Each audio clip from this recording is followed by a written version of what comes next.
नमस्कार दोस्तों, आपका स्वागत है मेरे YouTube चैनल में। मैं इसी आपका स्वागत करता हूं। दोस्तों, आज बात करेंगे बिहार में शराबबंदी से। दोस्तों, आपको पता है कि हमारे प्रिय मुख्यमंत्री नीतीश कुमार जी ने बिहार में शराबबंदी लागू किया है। बिहार एक ड्राई स्टेट है और यहाँ से लोग झारखंड, यूपी और भी बहुत जगह जा जाकर अपने यहाँ जो शराब पीते हैं,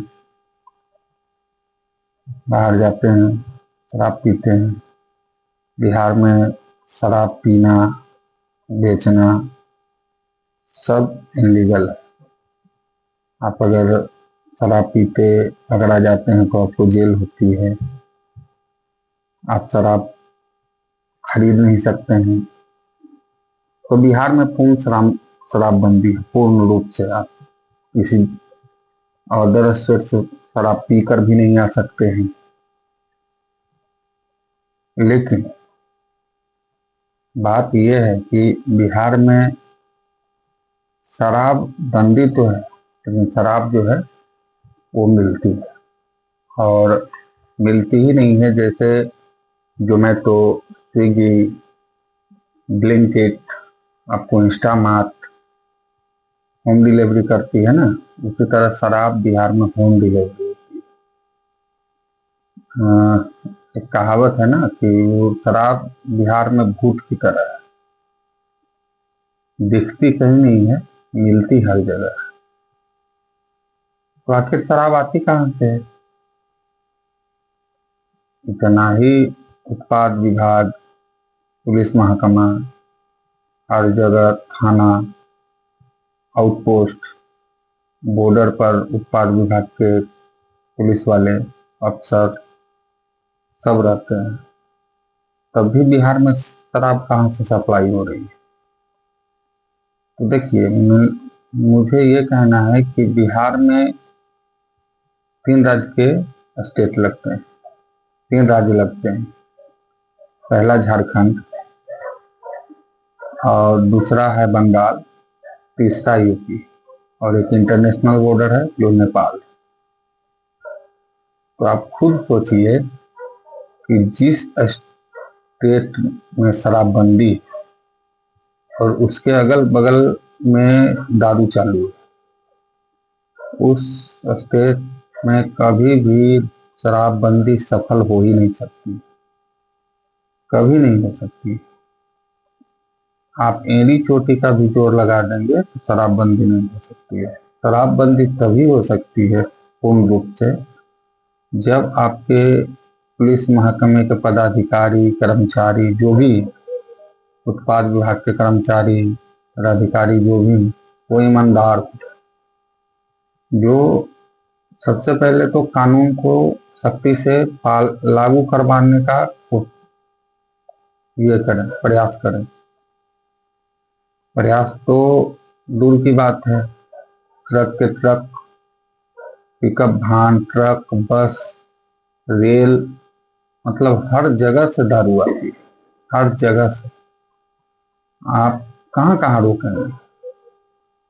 और आप तो रुकेगा भी नहीं, इसलिए कि जो छोटे छोटे तालाब में मछली, उनको आप पकड़ लेते हैं। जो बेचारे गरीब आदमी हैं, जो कहीं से 400, 200, 400, 500 में शराब खरीद के पीते हैं, आप उनको पकड़ते हैं। उनको पकड़ने से थोड़ी कोई हल निकलेगा, उनको पकड़ने से कोई हल नहीं निकलेगा। जो उस समुद्र में वेल मछली है, मगरमच्छ है, उनको पकड़िए। जो सप्लायर है उनको पकड़िए, जो करोड़ों रुपए लगा के शराब की खेप को दूसरे स्टेट से बिहार में मंगा रहे हैं, तब कोई बात बनेगी। आप राह चलते किसी गरीब को पकड़ के जेल में डाल देते हैं, उससे क्या होगा? लोग पीना नहीं छोड़ सकता। जिसकी जो आदत है वो कभी नहीं बदल सकती है, आप कितना भी कोशिश करो। यहाँ नहीं पिएगा, बाहर जाकर पिएगा, पिएगा ही। आपका इकोनॉमी उससे खराब होता है। बिहार में शराबबंदी होती, उससे शराब चालू होती, उससे पैसा आता, उससे बिहार के विकास में मदद मिलता। लेकिन आज पैसा जा रहा है शराब में, लेकिन वो ब्लैक मनी के तौर पे जा रहा है। जो शराबबंदी कानून लागू होने के बाद जो दूसरा पैरेलल, दूसरा समानांतर जो उसका बाजार खुला, ब्लैक मार्केटिंग जो हुई हो रही है, उस वो शराब चालू था, उससे ज्यादा उसका अर्थव्यवस्था हो गया है। तो ये संभव नहीं। आप कहीं भी देख लो, और तो और लोग नकली शराब पी के मर रहे हैं। पहले तो कम से कम ओरिजिनल पी के मरते थे। आज लोग अपना दारू पीने के लिए जो शराब पहले 200, 150, 300, 20, 50 में मिलता था, आज वो लोग 1200, 800, 500, 700 में खरीद रहे हैं।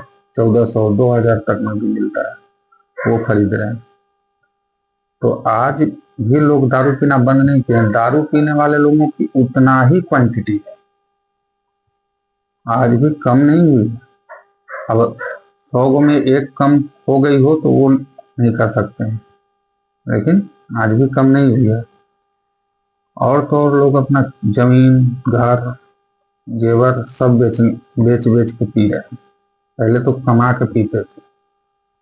300 रुपया कमाते थे, 20 रुपया का पीते थे, बाकी 280 रुपया वो घर ले जाते थे। आज क्या हाल है कि 300 का कमा रहे हैं, 300 का पी जा रहे हैं, 1 रुपया भी घर लेके नहीं जा रहे हैं। उनके बीवी बच्चे जो हैं वो भूखे मरने के कगार पर। दूसरी बात, ये जो जितने भी नव युवक हैं, जो नौजवान लड़के हैं, वो सूखे नशे के आदी हो गए। जो सोल्यूशन सूंघते हैं, ड्रग्स लेते हैं, चरस लेते हैं, गांजा पीते हैं, भांग खाते हैं, मतलब कोई ना कोई नशा करके वो पड़े रहते हैं। और ऐसे बहुत सारे उदाहरण मिल जाएंगे आपको। कभी आप पटना जंक्शन पर जाके देखें, या फिर आप दानापुर में जाके देखें, या आप झुग्गी झोपड़ी में जाके देखें, वहाँ आपको ऐसे बहुत सारे मिल जाएंगे जो सूखा नशा करके पड़े रहते हैं। और तो और इधर अभी हाल फिलहाल की घटना है कि हमारे माननीय विधायक मंत्री मंगल पांडे, स्वास्थ्य मंत्री मंगल पांडे जी के आवास के बाहर दारू मिली। उनकी नहीं है, ऐसा न समझे कि उनका दारू है। वो पॉलिथीन में पैक पैक बहुत सारे छोटे छोटे मिले दारू। तो मुख्यमंत्री जी को, गृह मंत्री जी को इस बारे में सोचना चाहिए कि आखिर शराबबंदी है तो शराब आ कहाँ से रहा है, किसका फेलुअर है, कौन ऐसा कर रहा है कि आपका कानून धरा का धरा रह जा रहा है और ब्लैक मार्केटिंग वाले बढ़ते जा रहे हैं। आप अपने प्रशासनिक विभाग पर जांच बैठाइए कि ऐसा क्या जादू हो जा रहा है कि नौकरी लगते करोड़ों में खेल रहे हैं लोग। आखिर इतना पैसा आ कहाँ से रहा है नौकरी लगते ही।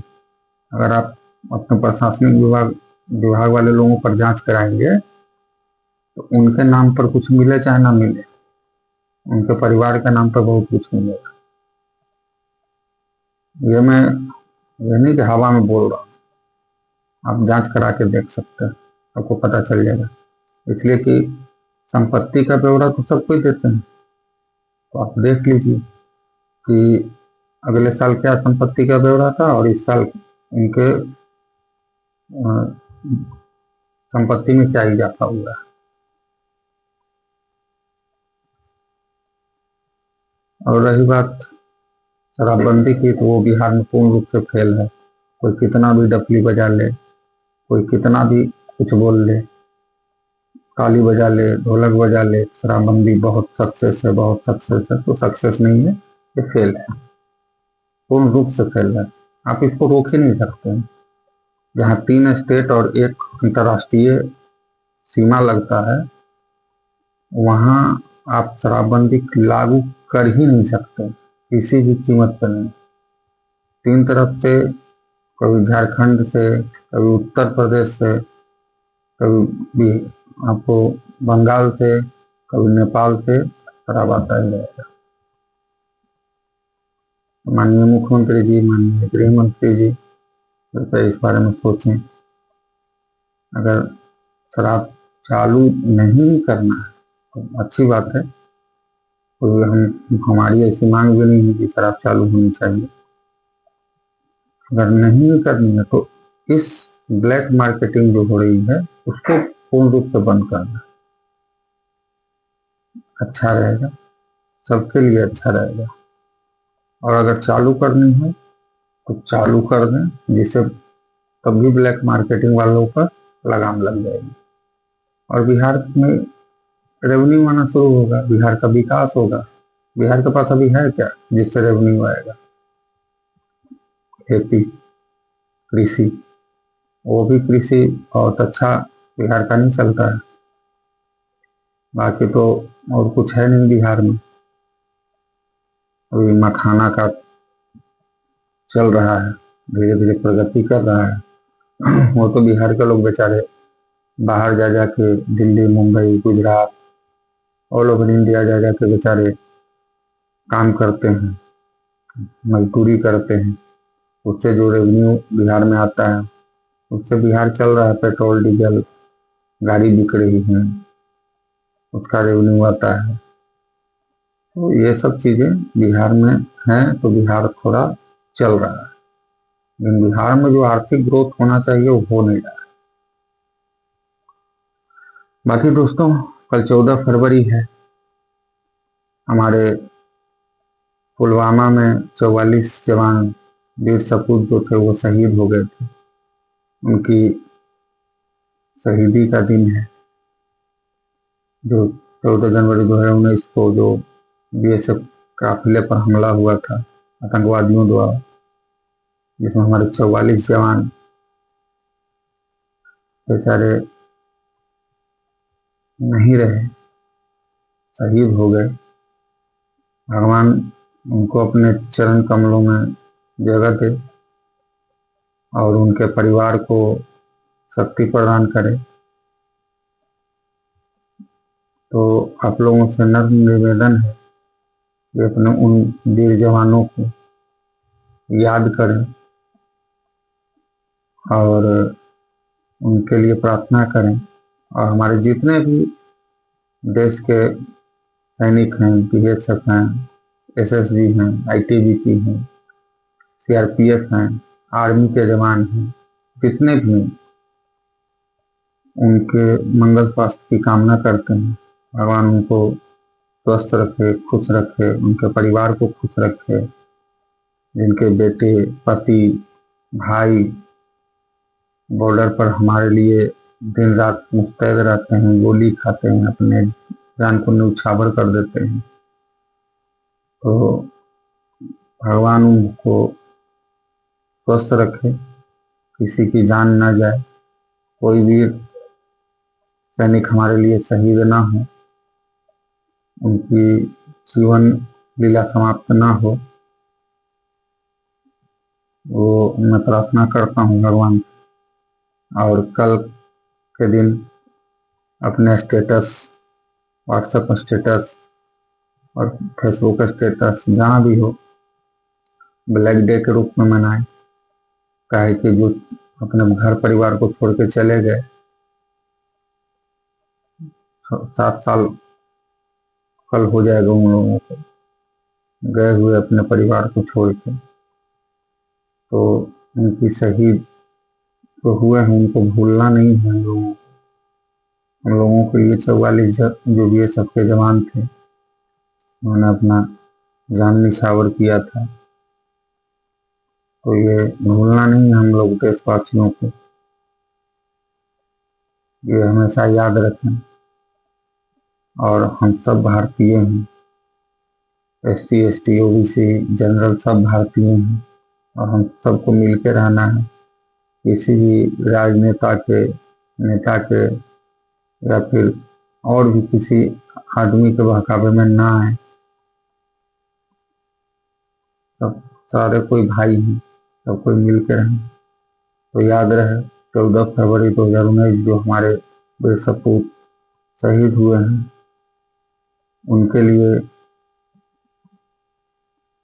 2 मिनट का एक स्टेटस लगाएं, जिससे उन लोगों को, बेचारे तो जा ही चुके हैं, शहीद हो ही चुके हैं हम लोगों के लिए, और लगे तो कि नहीं हम लोग भी उनका भूले नहीं, बलिदान याद है। इस आज़ादी को बचाने के लिए बहुत लोगों ने अपना बलिदान दिया है। कारगिल 1971 और 99, आपको ऑपरेशन सिंदूर, बहुत लोगों ने अपना बहुत कुछ न्यौछावर किया है आप लोगों के चलते। अपना घर परिवार, माँ बाप, पति, बाल बच्चा सबको छोड़ के। तो कृपया करके इस चीज़ को ना भूलें। हम सब भारतीय हैं, भाई बहन हैं, और हम लोगों में से कुछ भाई आज इस दुनिया में नहीं है, उनको हमेशा याद रखें। और हाँ दोस्तों, एक और, कल 14 फरवरी वैलेंटाइन डे भी है। तो मैं उन लोगों से कहना चाहता हूँ कि एक कहावत है ना कि जहाँ मिलेंगे बाबू सोना, तोड़ दिया जाएगा देह का कोना कोना। तो कृपया करके बाहर में, पार्क में, रोड पर या कहीं भी अश्लील हरकतें ना करें। इससे आपके संस्कार पर तो उंगली उठती ही है, समाज का माहौल भी खराब होता है। तो कृपया करके ये सब हरकतें जो है वो अपने घर पे करें, और मुझे तो कहना है कि ना ही करें। आप अपने अस्मिता को, इज्जत को ढक के रखें, मजाक का पात्र ना बने। और आजकल बहुत सारे एनिमे वीडियो बहुत वायरल होते हैं, उसके बाद आप लोग मुंह छुपाते हैं और कहते हैं मेरा दोस्त नहीं है, मेरा दोस्त नहीं है। तो ये सब नहीं होना चाहिए। बाकी आप लोगों की मर्जी। तो भाइयों, कल 14 फरवरी है, उन वीर सपूतों को याद करते करें हम लोग। और माननीय नीतीश कुमार, बिहार के मुख्यमंत्री, सम्राट चौधरी, माननीय गृह मंत्री, उनसे रिक्वेस्ट है, उनसे प्रार्थना है कि अगर दारूबंदी किए ही हैं तो ऐसा बंद करें कि एक कतरा दारू ना मिले बिहार में। और अगर वैसा होता है तो उससे अच्छा दारू खोल दें। बाकी आप लोगों की मर्जी। बाकी दोस्तों, आज के लिए बस इतना ही। जय हिंद, जय भारत।